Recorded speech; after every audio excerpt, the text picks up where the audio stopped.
comes a new challenger!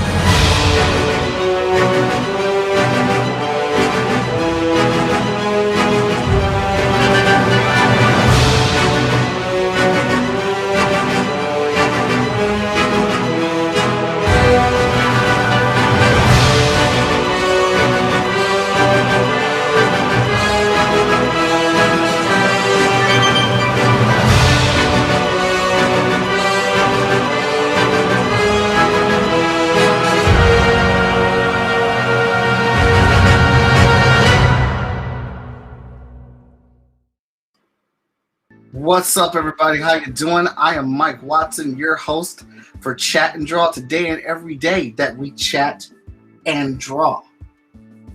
Because that's the name of the show, in case you didn't catch it. Anyway, I'm the publisher of Freestyle Comics. I am the most enthusiastic person in comics, 1/4 of the agents of the nerdy, and I'm actually not hungry. I ate before the show, so there's that. Normally I just do the show and then I don't eat till afterwards, and I'm pretty hungry. But that's not the situation this time. Let's see here. Let's turn up a bit of that music or whatnot. All right, so look, what's been going on? All right, so we have a little printing.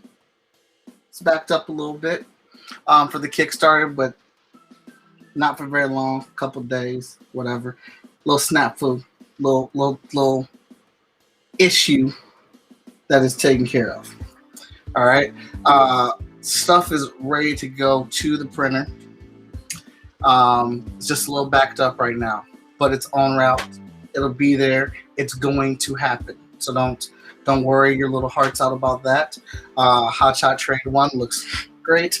Trade 2 looks great. Issue 10 is getting those fantastic, wonderful Veronica Smith colors on them right now. Danny is gracing those with letters as it comes through. And as I've told you, my goal is to give you all one package at a time. I do not want to do 2 separate mail-offs. So I'm trying to keep this as close to the actual issue 10 being done and getting that in there, because that is a stretch goal that everybody got off of the Kickstarter. Super excited about that. I believe tomorrow I should be able to start ordering the extra stuff and other rewards and stuff like that as the 2 weeks is almost up for the Kickstarter, to deliver the funds or whatnot. So digital rewards and stuff are going to be going out very soon, very soon. So be on the lookout for that, because that will be there to hold you over until your physical stuff comes. I am going to stay and keep you guys, obviously I'm going to keep you guys updated, but I'll let you know right now, I am an open book. So any questions, comments, or concerns, please DM me. Slide into my DMs. It is okay. It's okay if it's for business. Okay? You guys remember that. Business, comic book business.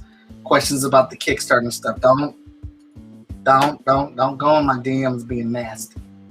Just saying. All right. So look, so very excited about that, because we're going to try to get that done as fast as possible, because we want to jump into our next Kickstarter, which we have scheduled to launch in September, and that is for Emerald Quest #1. Big book. Can't wait to get that out to you or whatnot. What else update wise do I have for you? I think that's it, because that's all we've been doing. That's all that we've been doing, is getting that stuff ready. We'll probably have some announcements here soon. We've been working in the back room. I'll tell you that. We have been working in the back room. We'll probably have a couple announcements for FSK business and stuff moving forward very soon for you guys.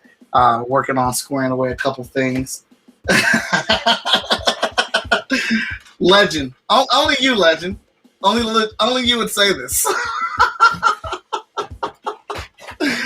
All right. So that's kind of the update online, what we have right now going on with FSK. We're still moving and chugging along.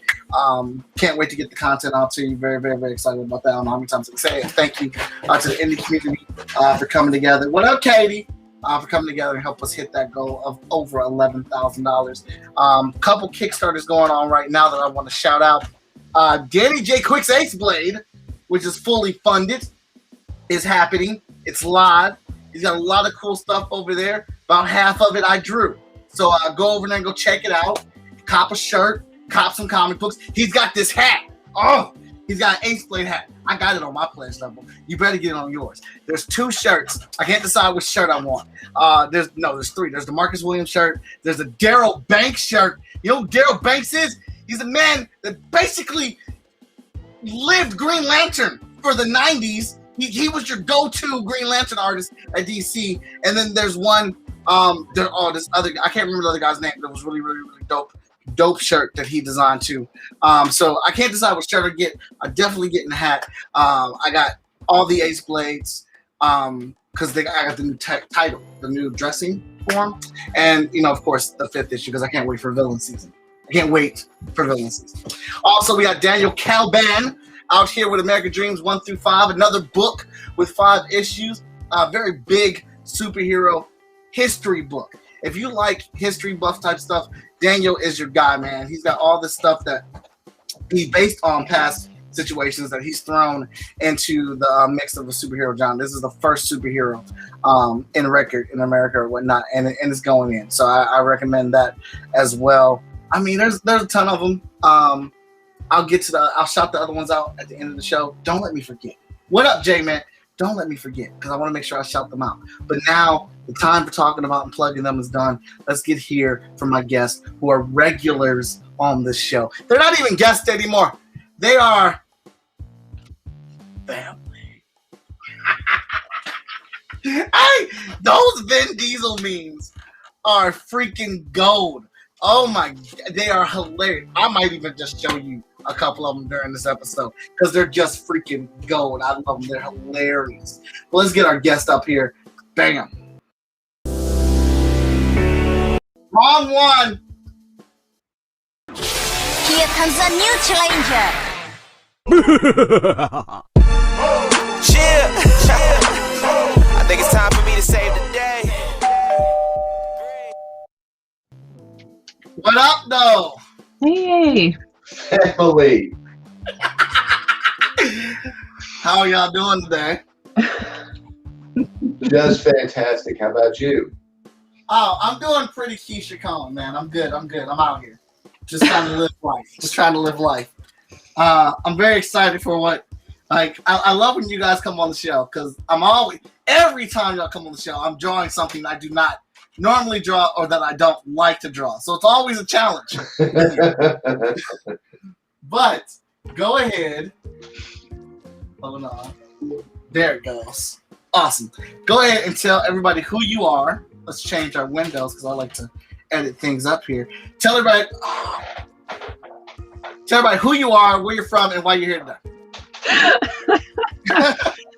My name is Laurie Foster. I own Unlikely Hero Studios. We're here today about Hot Brass Pharaoh's Gold, which is a really awesome book that John and Will wrote. And that we're running a Kickstarter campaign for. We actually just hit the goal last night for it, so okay. I'm very excited. Awesome. And next up, now you guys share the window. That might be it. So I'm John, and this is Will. It was his idea, Hot Brass Pharaoh's Gold. It's a Western with mummies that addresses and perhaps answers the question, who would win in a fight between mummies and cowboys? Oh, so you guys actually give us an answer. We'll give you an answer, maybe not the answer. Yeah. Look at you guys copping out just like them Hollywood people. I feel like we can say it's the answer, right?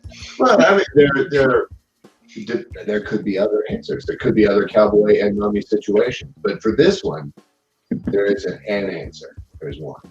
There's an answer. All right.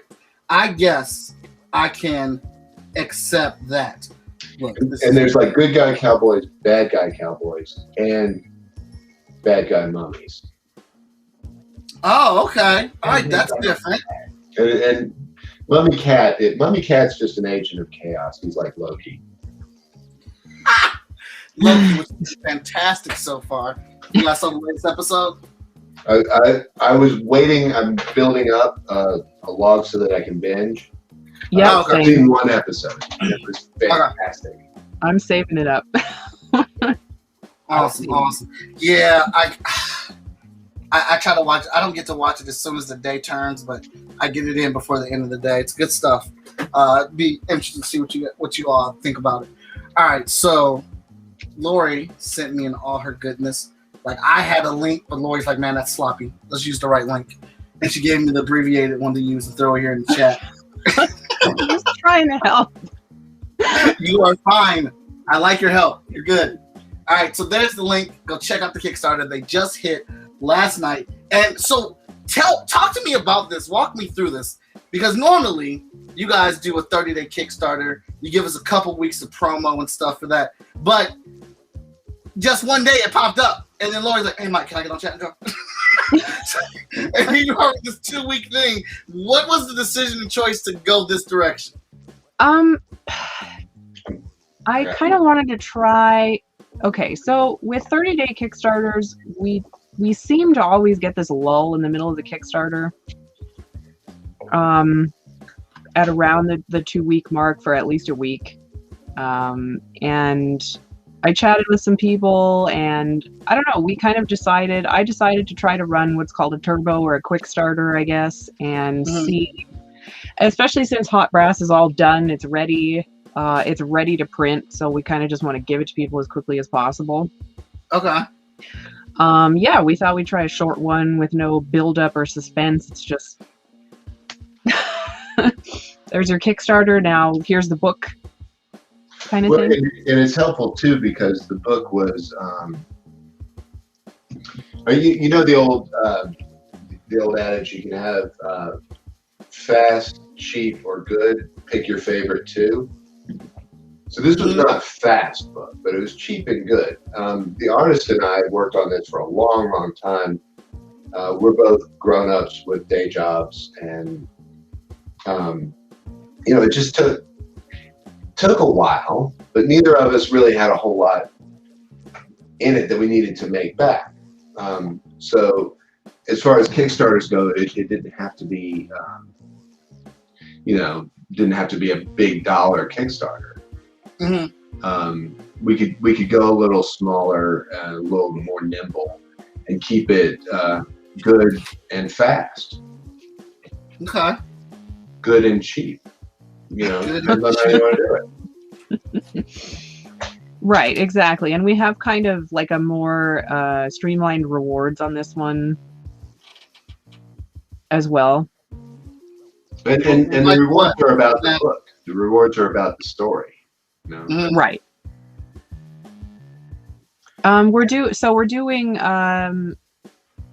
We're doing 2 trade paperback versions of the graphic novel, one with a fancy Founders Edition cover, and then we're doing a hardcover version, and then we just have a few pieces of merch. We have a Mummy Cat metal card, and we have a shirt, and that's it. And then we're going to offer a few things for stretch goals, but it's like a really simplified campaign, so people just get what they get, and it's awesome. Yeah.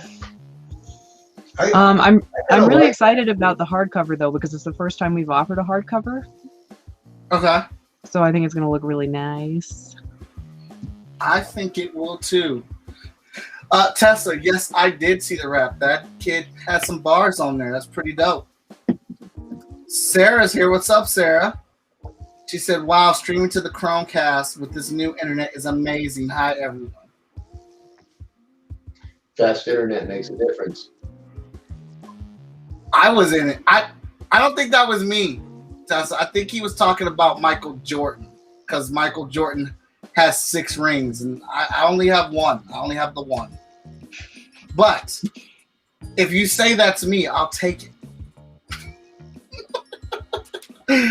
All right, so walk me through the idea for this. Now I know, John, you said you weren't the idea person for this. No. You just followed it. You just followed in the footsteps of a greater mind, perhaps a greater writer. I had some craft and some some education in how to make it happen, but the idea came from this guy. What do you got to say about that? I was just walking home from school with my dad, and I said, "Hey, Dad, who do you think would win in a fight between cowboys and mummies?" And he said, I have to write a comic book about that. That was it. And I mean, so like pretty much that was maybe on a Wednesday or Thursday, and we spent that weekend with your story beats worksheets and your hero's journey worksheets, the Joseph Campbell stuff, and we kind of talked about how stories are built. And I remember at one point, one of the worksheets had, what's the source of conflict, and the answer was mummies. Duh.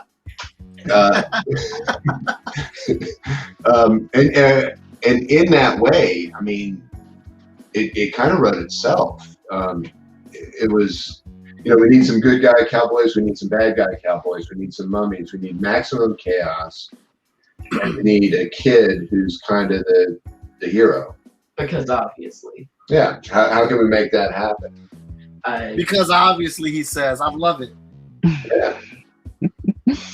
I remember many of the pages that we wrote out were just mummy chaos. Right. Yeah. Unfortunately, our artist Joe Koziarski is good at handling a page that just says "mummy chaos." He's just like, I got this. Hold Yeah. my beer. All right, well, that's cool. That's real cool. So, this just came to you while you were walking? You just, chilling, walking with your dad, and all of a sudden, the greatest idea in all of comics just lands in your head? There's no build-up or anything like that? We might have been learning about either mummies or cowboys or comics in school, but I don't remember. But hey, I don't know. I mean, Mike, you're a dad. How many of those questions do you answer on a daily basis? A lot. Who would win, Green Lantern or Superman? I mean, come on, man. We've covered this already. But when it's a group like Robin Hood's Merry Men versus a bunch of 1920s gangsters, I don't know. So you have to think about it for a minute. Mm-hmm. And Mummies versus Cowboys was a jaw dropper. That wouldn't stop me in my tracks. Now, I think I saw a movie. The guy who plays James Bond. What was he in? Cowboys versus Aliens. Aliens. So, when's your Netflix deal? And how soon did it take to sign? I would sign pretty quick. If Netflix happens to be watching this episode of Chat and Draw. And in fact, I could even send over a script if they wanted to look. Yes. I could make a pitch so they didn't even have to read the script. I could send the book. Netflix. Go ahead, pay attention. Let him do this. Let me be your official sponsor for all of your movies and TV shows coming out moving forward, because this is liquid gold that we're giving you right now live if you're watching. Liquid gold. Oh, you said he confirmed it, Tessa? All right, then I'll take it. The song was already fire, but now it's 2 fires for me now, because I thought it was dope. But if he confirmed and said that's me, I appreciate it. Respect. All right. So, my friend ID, who I stream with on Fridays, he's got a very loyal and a huge fan base, and one of his chat members made a theme song for his stream, and he shouted out a bunch of people that are always kicking it with ID. And so apparently that I'm in it, and Tessa and a couple other people were. I mean, it was bars. It was complete bars. Nice little rhythm, and but so that's awesome. A legend lives on. So talk to me about this. Let's start examining some of these characters. Talk to me, because obviously I'm drawing this cat. I knew I was drawing this cat the minute Laurie talked to me. I knew I was drawing this damn cat. It already was. I don't care what she sent me as an example. I saw the cat. I'm drawing the damn cat. So talk to us about this cat. All right. So I mean, we know as literate humans living in the 21st century that, the Egyptians revered cats. And this started as kind of it started as a real simple one-liner gag in a panel where the explorer and the financier and the professor, who are excited about the treasures of the pharaoh, were talking about all the mummies that they discovered, and a handful of pussycats too. And so if all these mummies are going to be resurrected and start wreaking havoc, wouldn't the handful of pussycats too also? And so, I mentioned to Joe, hey, let's throw a cat in one of these panels. And then the cat got some lines. The cat got lines in hieroglyphics. So he got some dialogue that we don't understand. And then he became kind of a character. He was he started in the background and he moved to the foreground. And he's just chaos. He's always ready to fight. You said he's always ready to fight. Yeah. Why? I mean, he's a mummy cat, dude. Does he need a reason? He's a cat. I think we have to accept the fact that mummies don't rise from the dead for good reasons. Right? Okay. Okay. So throw a cat in there. And a cat being a grouch and evil undead. Where does that leave us? At a cat that's always fighting. Yeah. And also, they only buried warriors with him, so I don't think that they would bury his nice lap cat. I think Right. Bury the his cat ever. Yeah, Okay. yeah. It's not like he had his wig washer or his barber buried with him. He had his warriors buried with him. All right. So I'm really digging that. All right. So now we're going with the theory of the cat must have been a warrior too, because they bury the bravest warriors in there and things like this. Because why would you just have a house cat in there with you? So this cat really just be out here, catnipping and whooping ass and living its best undead cat life. All right, I can get behind this. I think that's fair. I think that's a pretty good assessment. Yeah, I think that's a pretty good exception as well. I dig that. So let's talk about the other characters in the book. Right. We have bad guy cowboys. Will and I have ashcan copies that I made at the local copy shop, and they cost almost as much as the books are costing to make. So we have the only physical copies in existence right now. So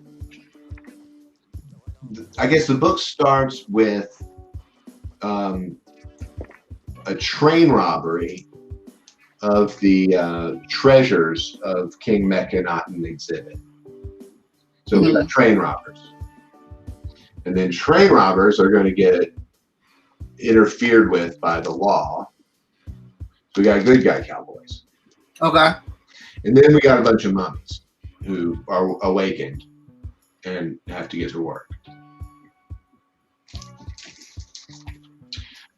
This brooch is super nice. I'm sorry. So the bad guy cowboys, the train robbers, are all family.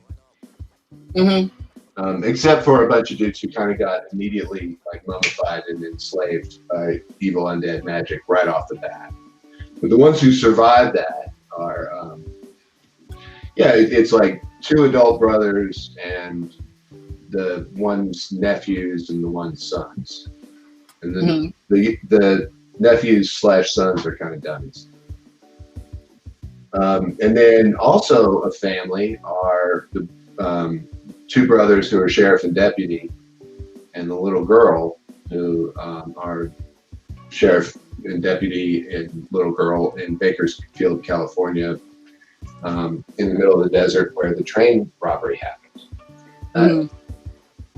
I realized that he was called Uncle Val, but I thought that was just kind of formality because they're such good family friends. Yeah, and you know, I think the theme tonight is family, and the modern family can be what we make it, right? Yeah. Doesn't have to be blood, even though it becomes blood. Yeah, so I'm not sure whether Valentine and Deputy Owens are actual brothers or not, but they are. They're soul brothers. The blood drawn in the syndicate is thicker than the water in the womb. Right. You get that? Okay. Look, I know for sure the one thing I can always count on with Unlikely Hero Studios is a story that you pretty much have not seen before. Or you're going to take something and turn it on this damn head. So, how many pages are we talking in this one? 25? So it's more than 30 in the actual book, and this edition gives lots of bonus material, lots of background art, lots of commentary, and an epilogue that might lead to something else. Okay. Yeah, so it's 48 pages total with all the extra stuff. Mm. I think that's a good digestible chunk. Doesn't make the book too expensive, but makes it meaty and hefty. Right. Okay. I'm with it.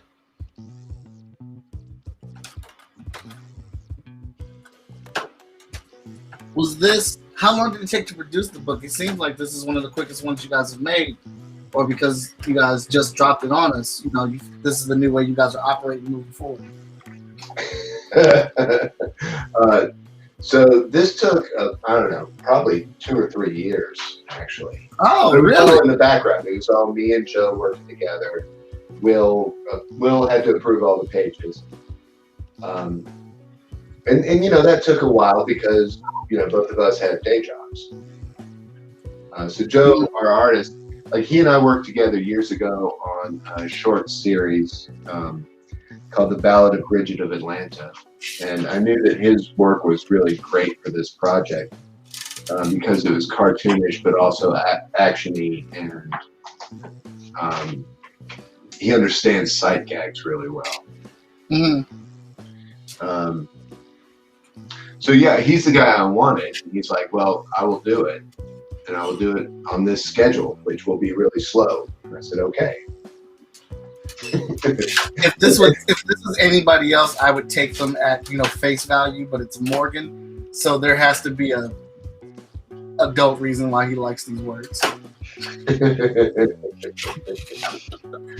Well, What's up, Morgan? Mr. Iverson?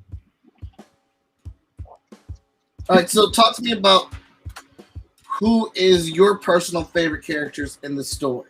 Go ahead, Will. I want to say his name is Jolly. It's Yeah. His name is Jolly. Go ahead and talk about him a little bit. So, I kind of wanted just like one of the cowboys to have a strong man to I don't know, just beat up mummies because that's awesome. And so at the very end, I made him have glasses because I wanted there to be a gag where he took off his glasses, folded them up, and then punched the biggest mummy. Just because I thought that would be funny. And that absolutely happens. So Will had just gotten glasses at the time, and was experimenting with, as a gentleman does, like he was doing some you talking to me kind of action, and that had to become a gag because it was so good. Right. So here are the bad guys. Here's the Del Boys gang. And Jolly is the one on the inside of the page there with the glasses and the top hat. Is Robin Tom. And those names, Jolly had to get it. Like we were researching Old West names on the internet. And we found the J's, and we found all the names we needed there in the J's, and we're like, that's perfect. You know, what if we got a bunch of dummy brothers, and they all got J names? That's perfect. So, fate smiled upon us there. Laurie, who's your favorite character? Are you a mummy cat? I mean, yeah, I like Sally quite a bit too, though. I like Sally. So Sally's the little girl. She's the sheriff's daughter. And she's, I forget exactly how it's put together. She's the wildest half puma little girl in the West. She's the what? Wildest half puma little girl. You know, puma. She is wild. She's mean, and she doesn't listen. She doesn't do what she's told, and she calls her dad sheriff, which drives him crazy. Yeah, and she is easily one of my favorite characters to have written. You just take that pure distilled spirit of wild little girl, and yeah, again, like once you've got that character, once you've got somebody who is just so purely wild, doesn't give a flip about anybody, and confident, she takes care of herself in writing. Right, exactly. And I would like to be that way. So it's very she's a very inspiring character. Mm-hmm. I think my favorites are, and this is a cop out. This is terrible. But my favorites are the two brothers who are the law enforcement, and my two brothers who are the train robbers. I like to pair characters who are like action versus thought, or confidence versus uncertainty. So in our sheriffs, we have kind of action versus thought. Action is Deputy Valentine, who is a mummy puncher. He's really good at punching mummies. And like if you shoot a mummy, what's going to happen? The bullet's going to rip right through it. Right. Especially if the mummy's magic and can just reseal the hole. So bullets aren't going to do you any good. What's going to do you good? Fists. Axe handles. Axe handles. Mm-hmm. So you got to get in and physically punch the mummies. And Valentine's really good at that. But then you got Deputy Owens, who is a little more thoughtful. He's a little more circumspect. He puts his feet up and he thinks and he considers and he talks like a cowboy. And that was fun to write. And then for the bad guys, you have like the older brother that's really looked up to by the younger brother. But when it all falls apart, the younger brother is looking to his older brother for help, but it's actually the older brother looking to the younger brother for help. And that's how the solution comes about. The solution, you say, what's the solution? That's going to be spoilery, and I'm going to have to back 3 steps away. I tried to get you. I tried to make it a natural part of the conversation. I know you. This isn't our first rodeo. I appreciate it.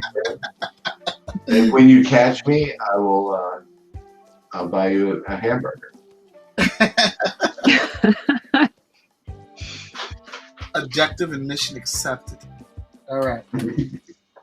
Sarah makes a good point. She says, I wish we knew more about the mummies. I think there's a good chance one of those would be my favorite character if we knew more about them. There is a lot to know, kind of. Can we give it away? Can we talk about the mummies? We didn't really talk about the mummies too much, but I think that if we ever make a second, we should go more in depth into the mummies. But in this book, they're purely antagonistic and monsters, in my opinion. There's one panel where there's a narrator and he says, "All right, y'all get ready because this is going to be a whole lot of exposition," and then the professor delivers this big long explanation of what he's figured out from reading on the hieroglyphs.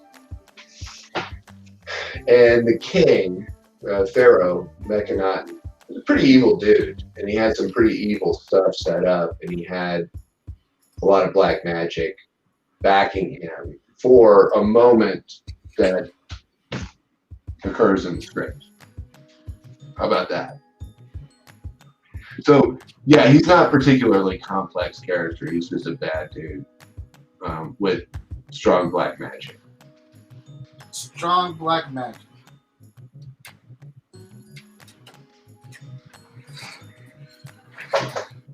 Take a look at some of these comment points. Mummy puncher. Mummy puncher. That'd be a t-shirt too. If we were to have that t-shirt, it should be Jolly and Valentine. Either standing back to back Yeah. mummies, or Okay, I don't feel like that's too spoilery. It's fair to say that the good guys and the bad guys come together because they're both at least living. And the mummy punching bad guy and the mummy punching good guy become mummy punching buddies. They punch mummies together, and it's fun as heck. And they form a bond. So they're the Legolas and Gimli of mummy punching. That's it. I'm out. Yes, exactly. That's it. I'm done. There you go. John disconnects from the stream. That's it. That is right on time. I just discovered on HBO Max they just uploaded the extended editions of Lord of the Rings 1, 2, and 3. Really? So now like 9 hours each? No, just 5 hours. I just rewatched the first one. I just finished rewatching the first one, and there's like 4 discs worth of special features just for the first movie, and we're just watching them. Like it's the most incredible thing, watching all those behind the scene features. Peter Jackson really made me fall in love with movies again. Yeah. I want to be like Peter Jackson, but for comics. Like, I want people to be like that excited about doing shit with me. That's what I want. I have to admit that I cannot read what's happening in the comments. It's right at the wrong distance and size for my spectacles. Oh, no problem. It is about time for me to check these comments. I can read them if you want to keep drawing too, Mike. Thank you, Laurie. I'm having fun over here. So. Brad says, my hope with this book is that the mummies, like zombies, are slow. A lot of the zombie movies over the last few years have had zombies that move way too quickly. It doesn't bode well for an old fat guy like me. They move. All right, so let's go back to like 7th or 8th grade when we learned about mummies. They move at about the right speed, but they've had a lot of internal organs taken out, and they're very dry. So you could totally pick one up over your head. Or you could pick like 3 of them up over your head. They're very light and very dry. Okay. What sound do they make when you hit them? Is it like a crispy sound? FTUMPFL. Futumple.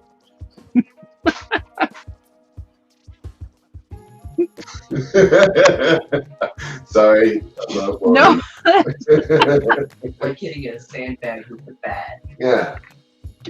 How did you decide to use that sound effect for them? Sound effects are one of my absolute favorite things to write.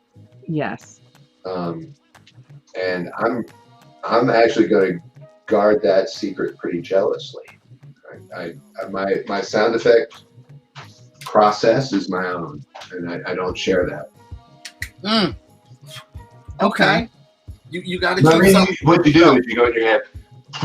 Okay, how do you spell that? Oh, well, I wasn't sure if you like took the next step and you're like hitting boxes of Triscuits with baseball bats and like testing the sounds and stuff. Like I don't Maybe. I could picture you doing stuff like that. Maybe I draw on past experiences. Yeah, exactly. That's pretty much it. Like, so imagine hitting a piñata that's more newspaper than it is cardboard. Right. With your Or finger. like an old wasp's nest. I don't know what you're talking about. Whoa. I've never done that in my life, Laurie. As soon as you said that, I instantly like knew that sound. Yeah. Yeah, we discourage people from hitting wasp nests with rocks and sticks around here. It's not a good idea Not a good idea. in No. practice. I have heard enough stories to not want to do it anymore.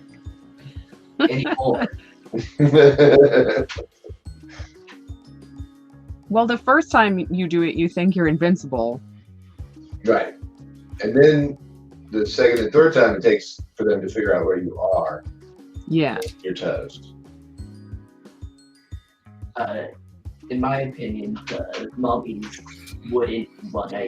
They don't care about you that much. They meander towards you Right. because they can hit you with their giant scythes or their dark magic. Yeah, the mummies are pretty well armed. Well, and also, like, most of the mummies in this are slaves to the evil pharaoh, and they are working. So, like, if he says go and attack these guys, they do. But otherwise, they're working toward a much more nefarious end that is kind of plot important, and I should probably leave that alone. Although So, it's not like tell me about the plot, like the important stuff about the plot. it's not high art. It's like a Scooby-Doo episode. Okay. So that was a huge model for this. Is like, how did Scooby-Doo walk that line of a little bit scary? I mean, like, if you're a little kid, Scooby-Doo can be a little bit scary. There's guns and ghosts Yeah. and mummies. And funny and okay for kids. So yeah, I mean, it's like, plot wise, bad guys rob a train, wake up the mummies, run from the mummies, get tangled up with the cops. Cops go and find the mummies, and it continues to get more and more bananas and confusing. Mm, Even Shakespeare wrote some stuff where it was just utter chaos among more than two parties. So I'm gonna go lean back on like, it's okay to do that. It's okay to just go completely crazy and rely on that for your comedy and action and plot. I think that it would have been a very different comic book if we had the cowboys go to the mummies and not the mummies to the cowboys. Yeah, agreed. Because then we have to have more emphasis on the different mummies and Egyptian soldiers.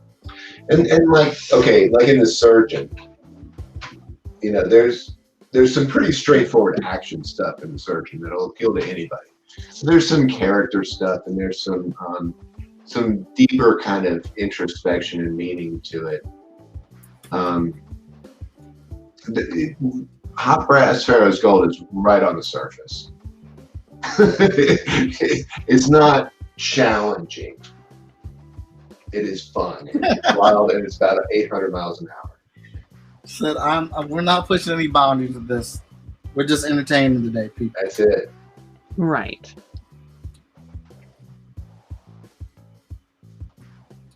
It's a fun summer adventure. There you go. Summer adventure. Oh my goodness. Unlikely Studios said we're doing summer blockbuster comics now. Take that. J-Man, Mike, I have a new nickname for you. No Sleep Mike. Your theme song, the Jackson 5's Working Hard Day and Night. I appreciate that, but I sleep. Believe I do. I might not till 2 o'clock in the morning, but I get some sleep. And Morgan, your disdain for Lord of the Rings will not be accepted during my show. When you start yours next week, the comments I'm gonna have. Does he really not like Lord of the Rings? No, That's weird. not. I don't understand. What is there not to like? That's going to take a whole show to unpack. That's really weird, dude. That's what I said. I saw the movies once when I was way too young to enjoy it, and I still think that it's awesome. Man, you were scared. Yeah. Yeah. I was thinking about that just the other day. The attention to detail in those movies. Tell me you don't remember when Boromir, when Sean Bean got shot. Tell me that you don't remember how big those arrows were. Oh Huge. yeah, man. Huge. Right? Like, that's a detail. That's craftsmanship right there. Like, it's like if arrows had to kill Sean Bean's character, they had to be the biggest MFing arrows that you came across. Like, Yes. couldn't be little pixie arrows. Tell And the me you fact- don't remember when they're crossing across that mountain pass. Briefly, they're going, but they decide they're going the wrong way. And Legolas is walking on top of the snow. Yeah. That's like 0.5 seconds of screen time, and it's Yeah. stuck in your brain. Absolutely. Oh yeah. That's craft. Yeah. I mean, dude, there's all that stuff in there, and it's wonderful. It's wonderful. I normally do watch it at least like an all day binge of all three movies, extended editions, just throw it on, and I'm just drawing. I do that at least once a year. Once a week. Man, this cat's pretty serious. That is serious. Well, and like a cat, I mean, it could be fun. It could be looking to play with a piece of string. You could be looking to rip your face off, though. Yeah, I think I'm gonna have it be the viewer, and you just don't know what this cat wants. Is Mommy Cat a boy or a girl? Mommy Cat is beyond gender. Yes, look at this. It's beyond gender, he says. It cannot be contained by a gender. The only disagreement Mike and I have, and it's been a year duel, is about the dumpster fire. Look, you're not the only one, J-Man. I like Last Jedi, and I stand by it.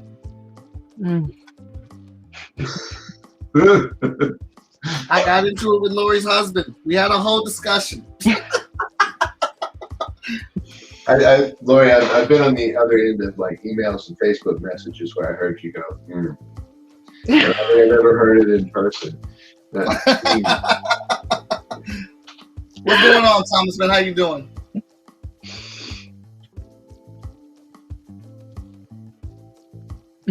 Andrew said he couldn't make it through the books. That's fair. The books are... Yeah.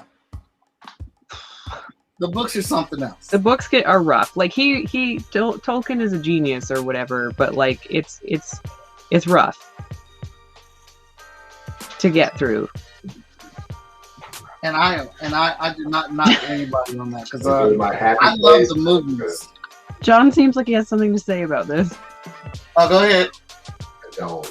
I'm gonna let it go. No. I want to know. I don't think you have earned the right to watch the movies until you have read the books. Well, I've read them.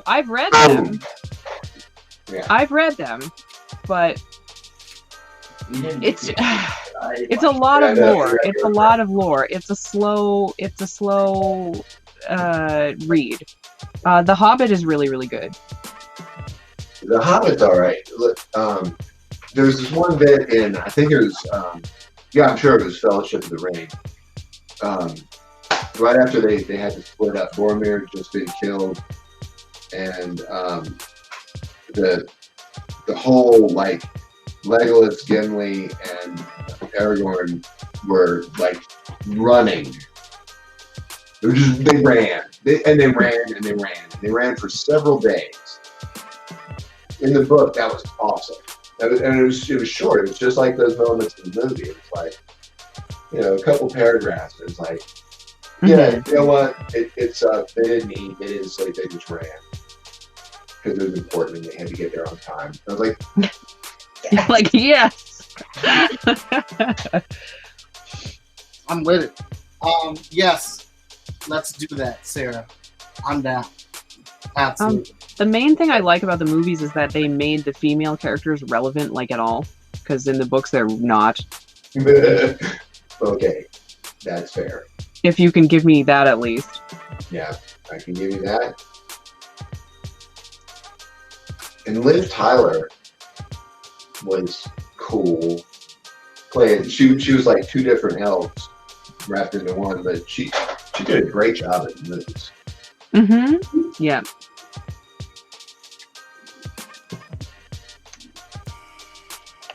And Galadriel is insane. Like, she's not even human, like, at all. Right. Like, the actress isn't human. Oh. Who was that actress? Her name, I'm having a brain fart, and I can't remember her name. What's up, Quick? What's up, William? Kate Blanchett. Kate. Yeah. She crushed it. Yeah. I don't remember who Boromir was, so I can't have any. Yeah, Sean Bean. You might not. Boromir. I couldn't stand Boromir, and then but then when he turned around and got his stuff together and defended the elves, I fell in love. I was like, oh my god, he's so amazing. He's brought himself back. Yeah, well, his death scene is like, it's one of the best scenes like ever. Like, it's ridiculous. Yeah. And his meme content, that one is not simply. Of course. I mean, that's legendary right there. I don't know. I cannot read anything that's happening here. And it's not just now. It's not just because of my eyes that I can't scroll on the discussion. Yeah, it doesn't let me scroll either. Everybody's paying me. I'm sorry. I'm dumb. Can't do it. No, it's fine. Because I have my second screen set up, and I realize it does not let you scroll. It just pops up. It populates the most recent ones at the top. Okay. We have like some from like a third of the way into the show. It's something very beginning. Yeah. I don't know. I'm not worried about it. I trust that it will all work out and that our good nature will win the day.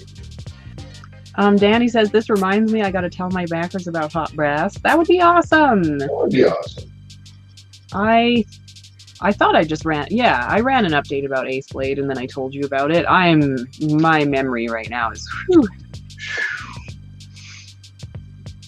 But I think Ace Blade hit the goal, right, Mike? Yeah, Ace Blade hit the goal. Awesome. 2 days, funded in 2 days. Danny's been putting up like push-up challenges and shit on TikTok, so they have him like absolutely busy there. Like, get ripped. I think he might regret it. Oh, he already said he does. He's got more shares on his, like, he just has so many shares on his stuff in regards to the Kickstarter. His TikTok community is very, very strong. Well, and so is he going to be very soon. Very, very strong. Yeah. Absolutely. Dude, this is why I like this show. I would have never thought to draw a damn cat. Not a cat guy? Oh no, I can't stand them. They're evil incarnate. Really? I mean, I agree. Dude, like you get a dog and you can just see a dog is just, I just want to chill, man.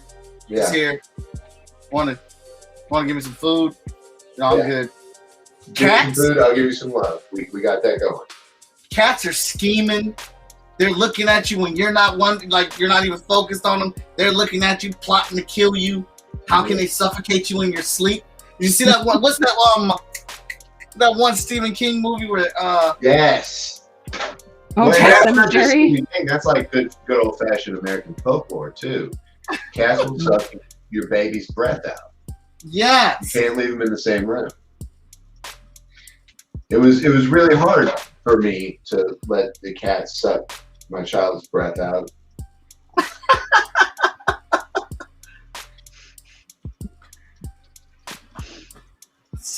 But we did it, and he now is Did what had to be done. yeah.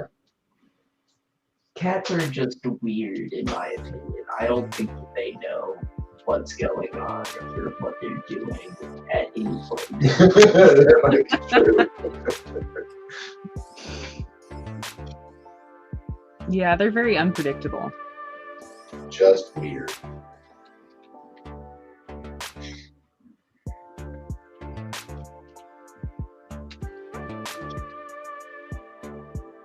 Man.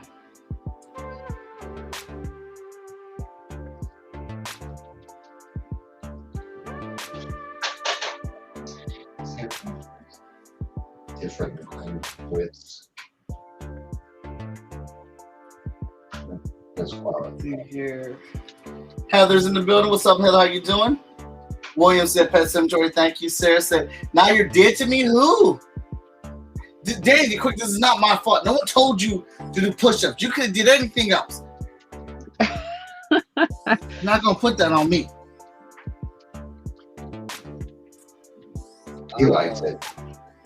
He does like it. I saw him doing those push-ups. He had good form. Mm-hmm. And he likes doing push-ups too. And yes, you're dead to Sarah because she is a cat person. Aw, Sarah. I love cats. Cats are awesome. I've always had cats, but they're always kind of scheming. Yeah. I don't dislike them. I respect the game. I respect the game. We had a cat a couple years back who he was very friendly. He was always nearby, and he waited until I was going down the steps out front. We had about 5 feet of steps from the porch to the ground, and he walked right in front of me. I had stuff in my hands, and that was the most acrobatic I've ever been in my life. To not kill my friend the cat, and not kill myself, and not break the things that were in my hands. It was some Batman stuff. Mm-hmm. Yeah, they love to step in front of you all the time for no reason or to get your attention and try to kill you. And they're too smart to do that, like, unaware. Right. I think they just look smart. I think that they just have like a concentrated expression, and so they always look like they know what they're doing. Well, Scrappy can reach up and get doorknobs. He just doesn't have thumbs yet. But he also can't tell that it's me looking in the head, not standing right in front of him. That's true. Alright, let's see here. What's this? Sparrow shape here. So I need. Like, I do love watching you work. Isn't it fun? It is. Thank you. I appreciate quality that. there. Some skill and craft. Ah, crap. There we go.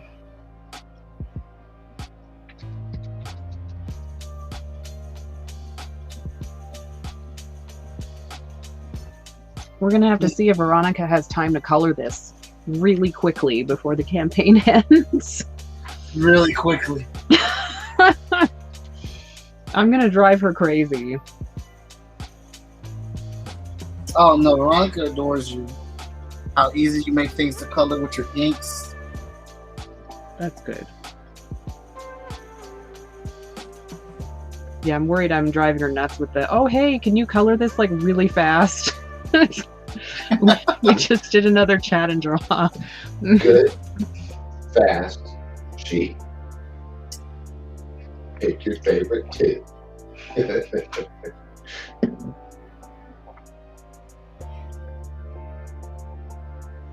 I mean, how fun is it for you guys to come up with this stuff? Because like you hit a lot of different genres with your comic books or whatnot, but then this just comes out of left field, and you're like, we're gonna do mummies versus cowboys. We're gonna see what this is like.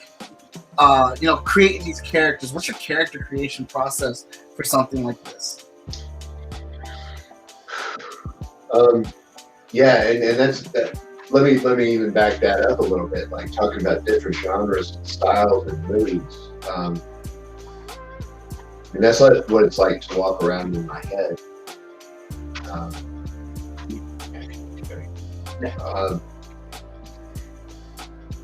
Yeah, I'll dive in as much as I can into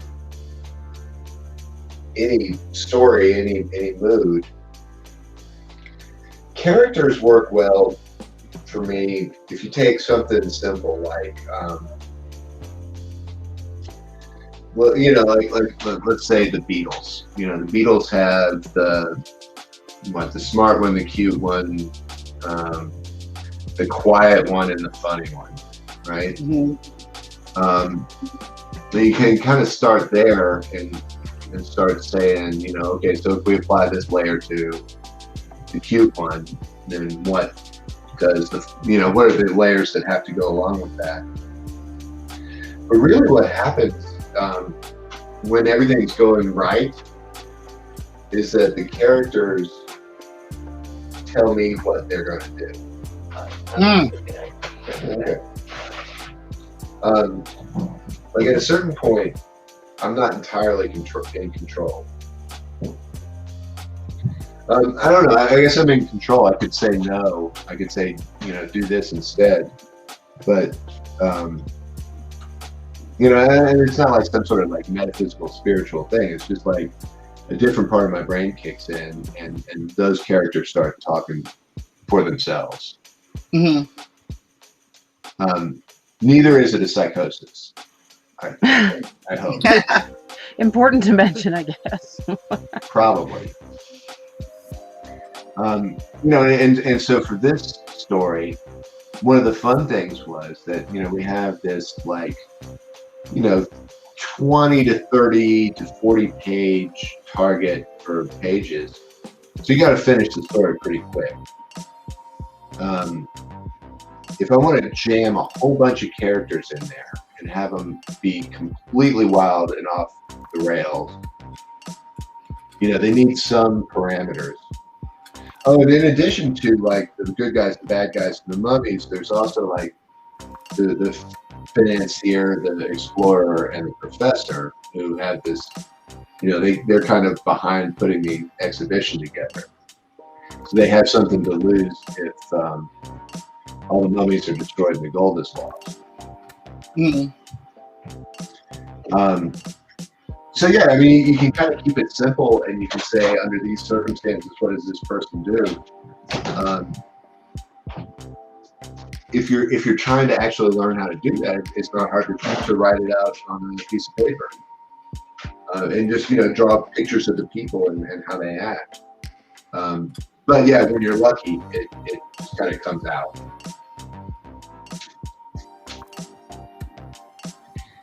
Plot. I don't know. Plot's probably easier. What needs to happen? How should it happen? Yeah. Well, yeah, that's another good. That brings up a good one. How do you decide what happens in a story like this? What needs to happen in the story? Yeah. All right. So you need a source of conflict, which is as we discussed earlier, mummies. Duh. So how do they get woken up? What are the metaphysics behind that? What's the magic that wakes the mummy up? What's the curse? Why didn't they wake up when they were discovered and only wake up later on the train? That easy, no problem. I got that covered. You know what? Who should wake them up? Yeah, who should wake them up? Should it be the good guys or the bad guys?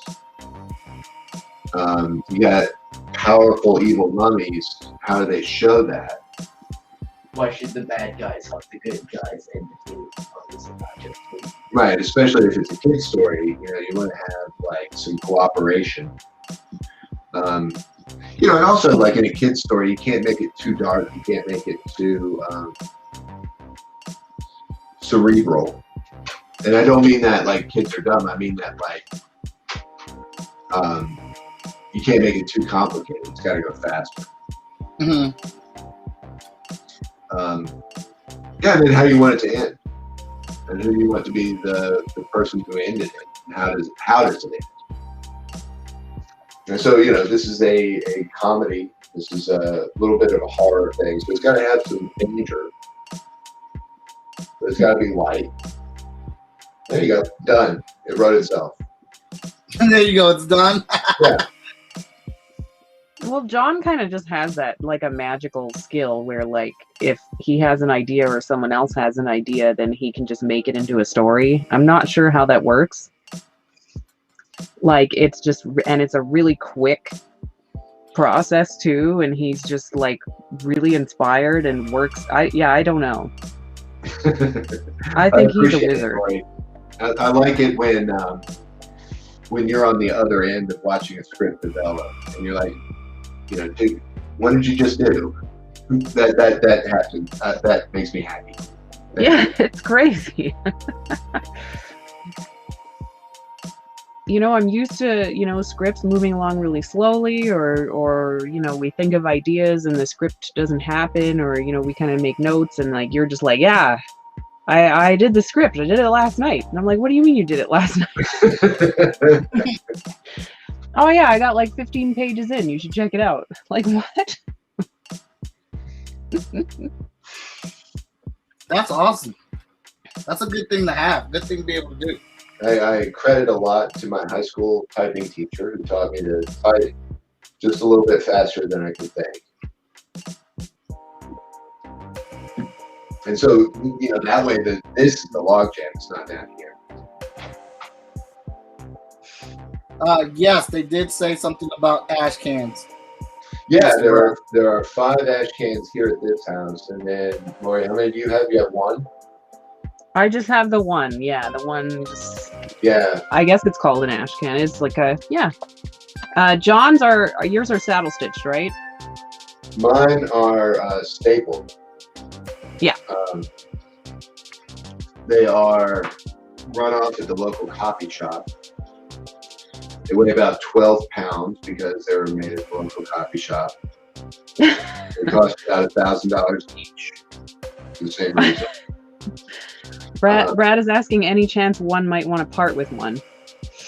You'll have to ask his grandparents or the two of us. I'm going to say no. I don't want to take it down from my bed. Yeah. So I think it's just like 1 of 5, 2020. Oh, you just made that even more wanted. My bad. Yeah, right. We love Once I'm dead. that didn't help the situation at all. You both said no, and then you said, "See, it's 1 of 5." I put all the things on it to make it work. Right now. And that also makes it. But I could be persuaded to go down to the coffee shop and run off more and put 1 of 5 on them and fake it. And fake it. We could run a counterfeit ring. I don't even think Brad would care. I'm gonna run a counterfeit ring. I want it to be for someone else's comic books. Oh yeah? Yeah. You make it really like unethical and illegal. Yeah. I mean, why do one when you can do both?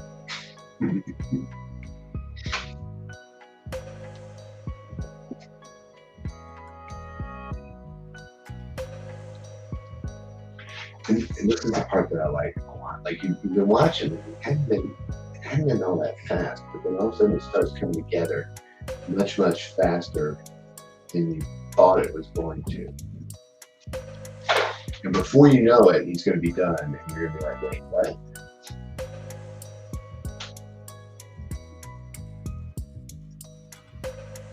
I watched this happen several times. It's always cool.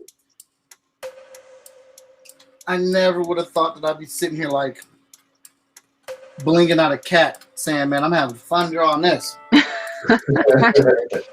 Scarab beetles. It's the mind power of Mummy Cat. That's right. The cat knew it had me as soon as Laurie sent it over. You're Yep. drawing me. There's nothing else in this book. Rumor has it that Sarah is working on a cat cosplay for Mummy Cat because she has an orange tabby, a couple of orange ones actually. So I was like, you should totally do that. I don't know if it's in progress, but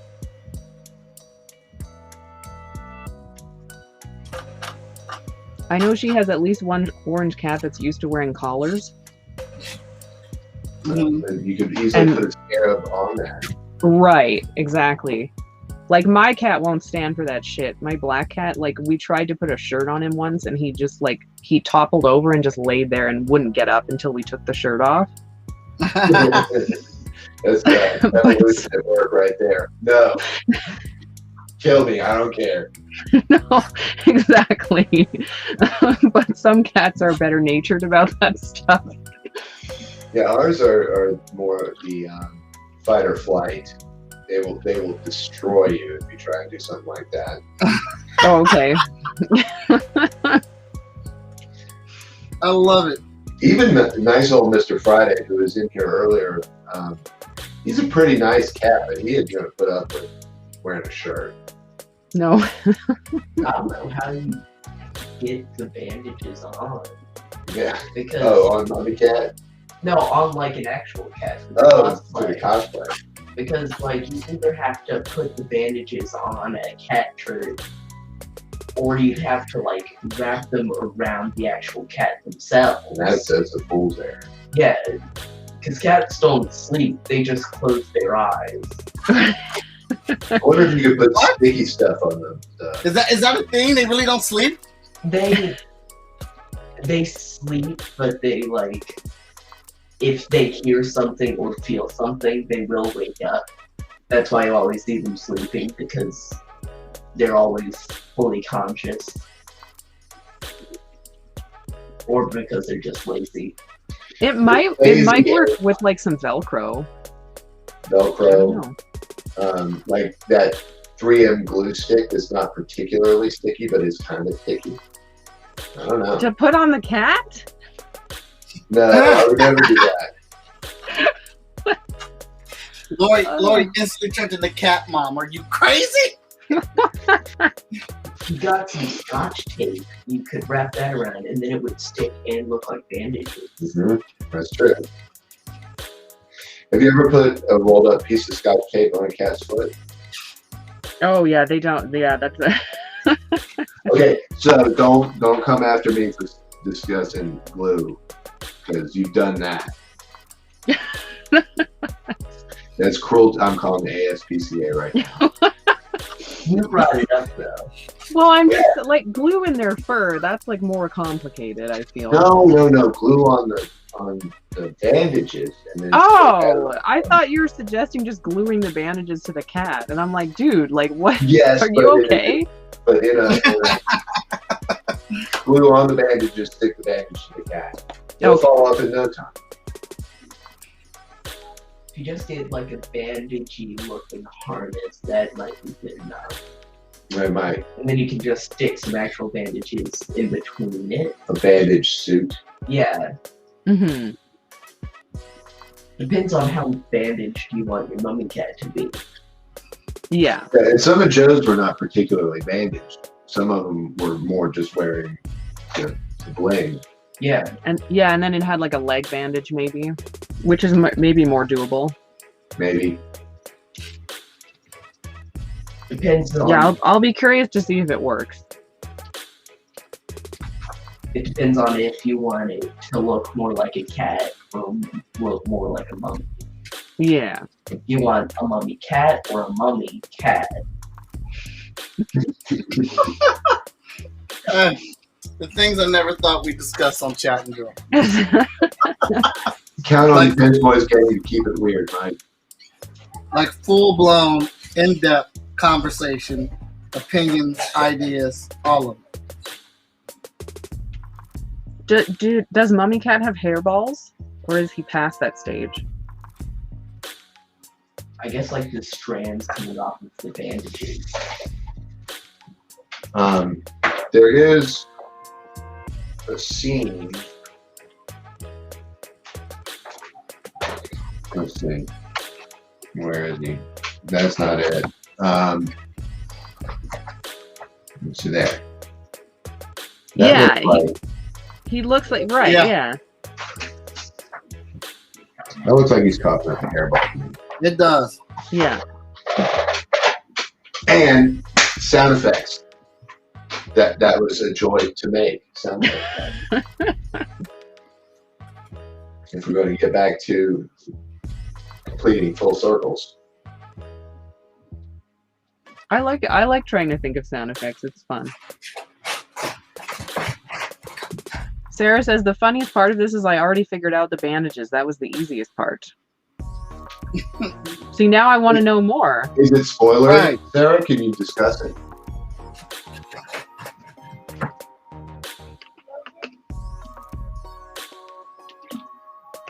She definitely pulled us in with that. Yeah, no doubt. Does the mummy cat have to put on bandages itself if they fall off? Or does the little girl help it? Or Yeah. is it like magical and it just Magic, right. reestablishes itself? Like we've seen. So this is writer stuff. This is important details. We've seen that when you shoot a mummy with the cowboy pistol, the holes fill back in. So does that mean that the wrappings go back on if they fall off? Well, are the wrappings a part of the mummy? As it is a mummy, yes, I would suppose so. But then is the mummy the wrapped up package? This is what it's like. Could the wrappings? I want everyone to realize that they are literally a conversation from being millionaires. This is how they discuss movies, TV shows. This is how it happens. They are one or two conversations away from It's striking close gold. to being really successful and famous and rich. Could the wrappings be what's giving them magic? Particularly, Yeah, because it's kind of perfect holding them weight. together. What's that, Laurie? Because it's kind of holding them together Mhm. Yeah, and physically and magically. there would be a good opportunity to write something on the bandages that's a good spell that would fit in with some of the other magic and it's tied to written word, like how the spell casting works in this world. Could the bandages just be a parasite that are completely separate? I like that. Like I like Spider-Man's that. black suit, Yeah. which became Venom. Right. So if Symbiote my ass, that was a parasite. could you just cut off a bit and just let the corpse fall out, and then you just have a super evil kite that just would fly away in the wind? That's awesome. And then it could I love it. down on somebody. Did you just see this live on the show? How that process worked? That's it. I need to calm down a little bit. I think that was a great idea. That's super dope. Could you then get into the suit as an alive person And become Mummy Man? and become Mummy Man, Right. a superhero? Jesus Christ. But does the suit have complete control over you? I think it would be like a Or Venom. you Who was that one guy who took on the Venom suit and was Peter Parker's bully at one point? but then Flash Thompson. Was it Flash Thompson? yes. So, what if you became like a Flash Thompson kind of thing, where you were fighting it back, but you were also working with it to do good? Huh. Hey, this kid has a future.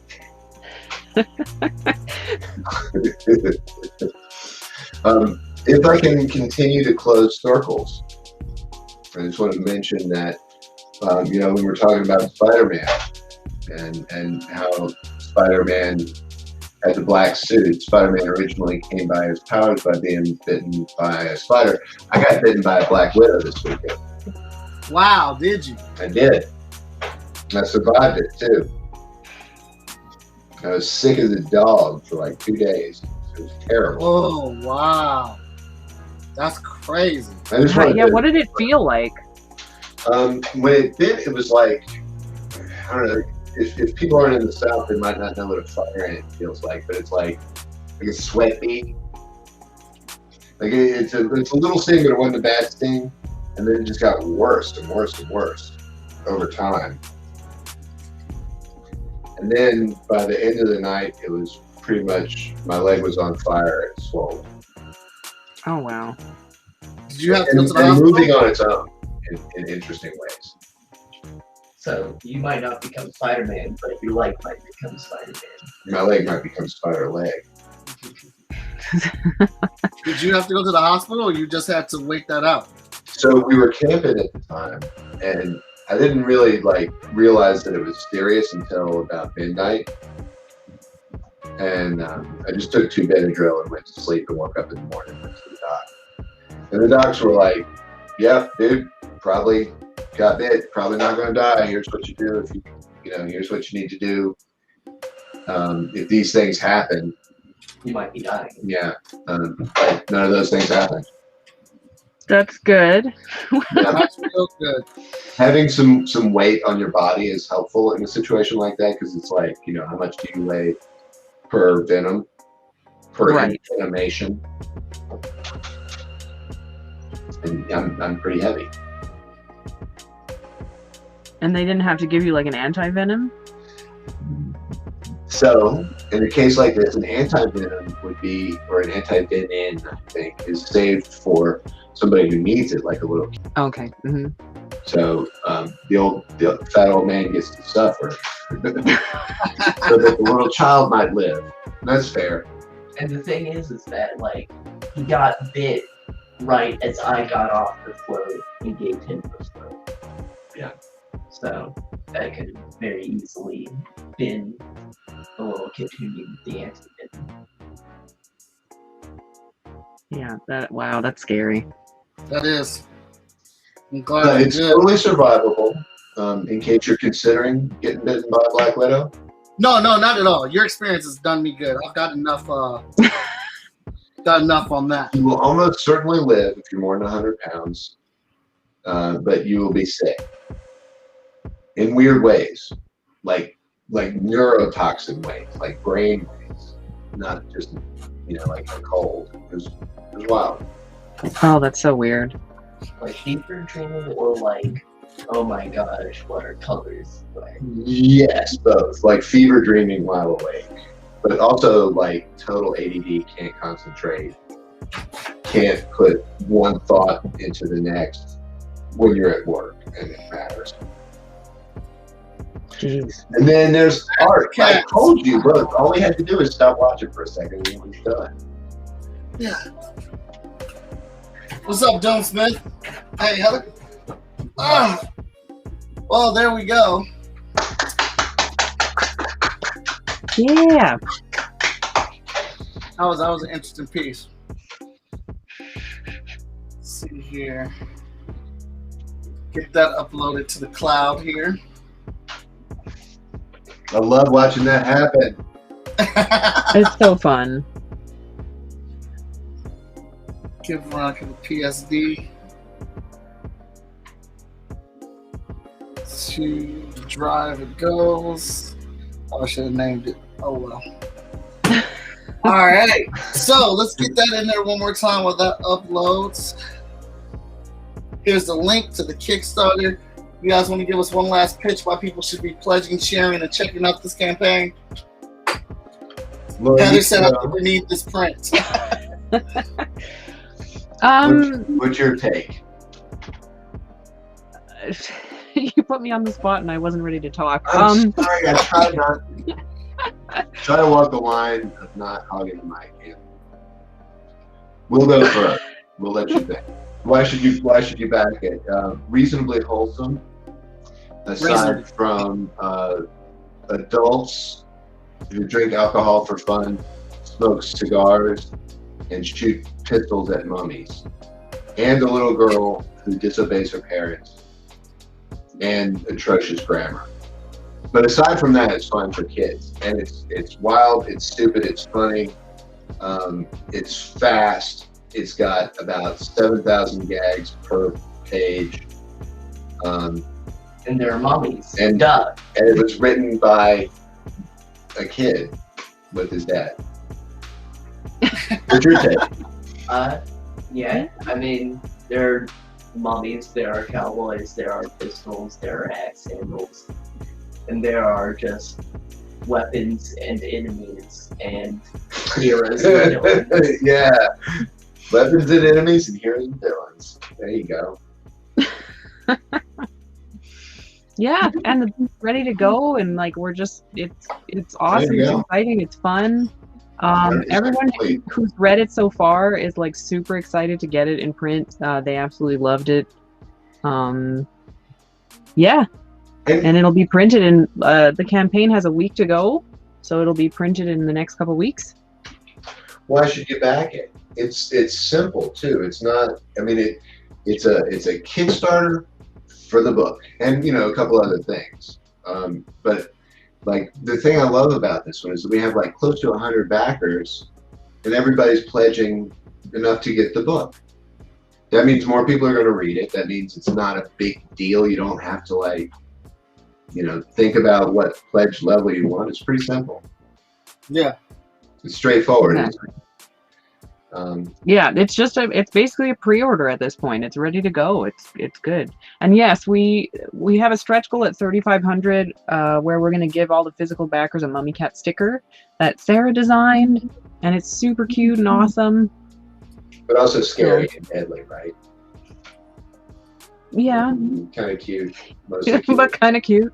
I mean, Cute and scary at the same time. the bandages have been rid of their evil. That's true. And by the end of the book, we're not so worried about the evil. I don't know.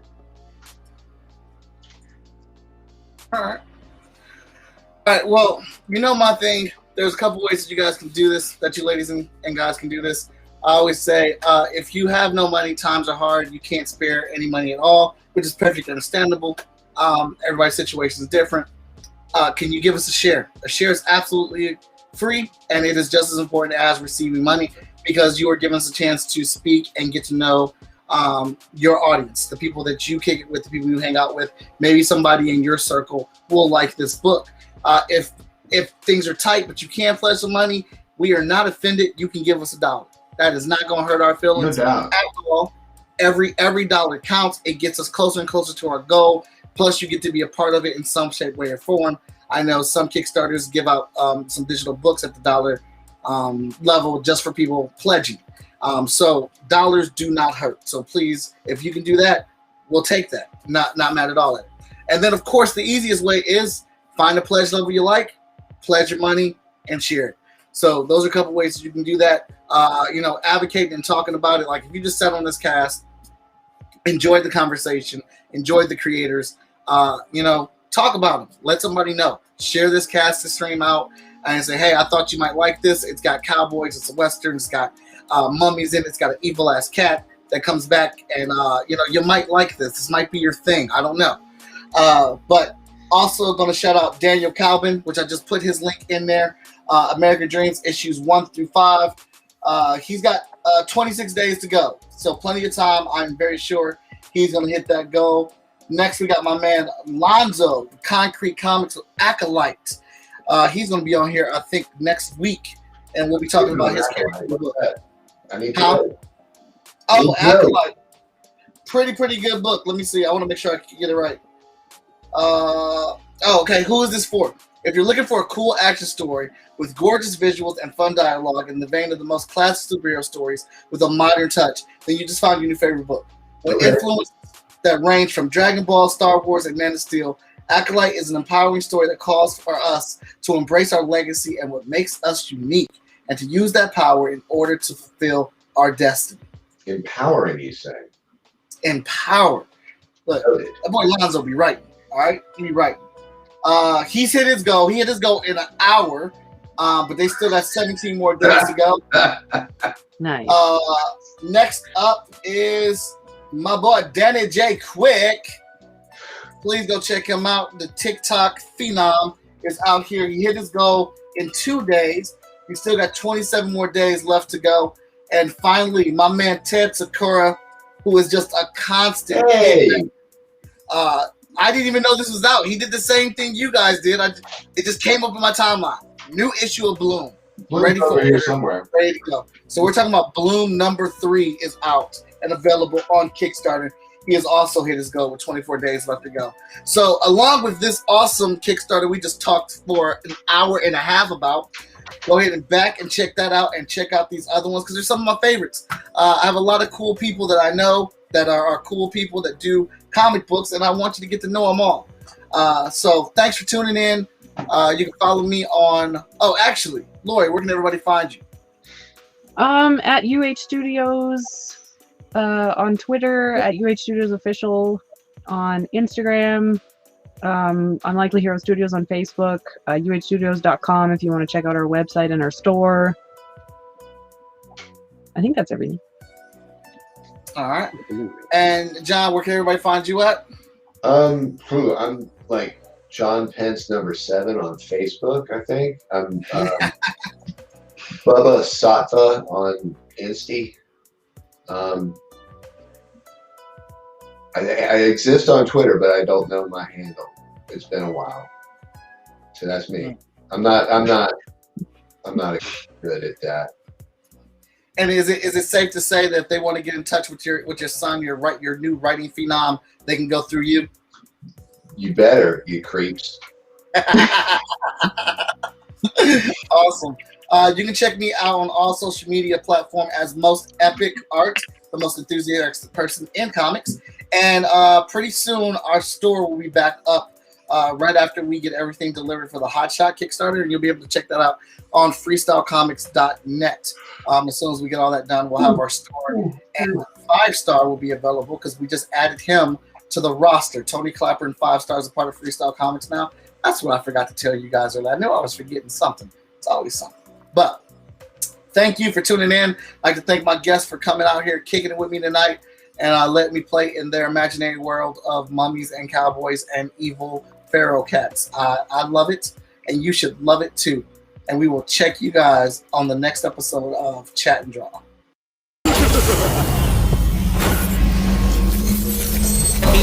I think that I should ask Mr. Watson.